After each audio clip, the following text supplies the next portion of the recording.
Hello everyone, and welcome to my guide on how to get TikTok likes using a TikTok likes hack. Today, I'm going to show you a simple and reliable way to get TikTok likes.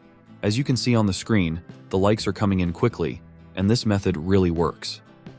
First, let's head over to the website rapidboost.net.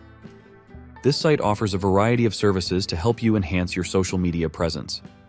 Once you're on the site, find the TikTok likes section at the top of the page along with other social media services.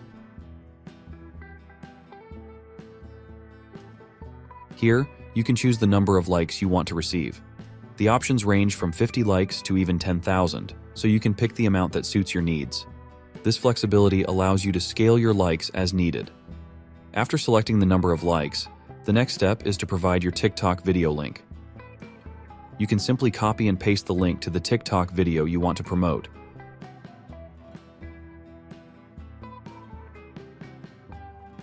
Make sure it is a link to a specific video and not, for example, to your TikTok profile.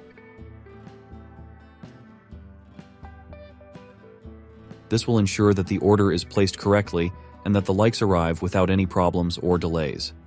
Once you've entered your video link, click Next to continue. You'll need to fill in some basic details to complete your order. Enter your email address, first and last name, and optionally your country and any notes related to the order. In the summary, you will also see the number and type of services purchased, as well as their price. After providing your information, click Place Order to move on to the payment page. I'll complete the payment now, and I'll see you shortly once the payment is done. As you can see, the likes have successfully appeared on my TikTok video. This method is quick and easy, and you can see the results almost immediately. Thanks for watching and see you in the next video.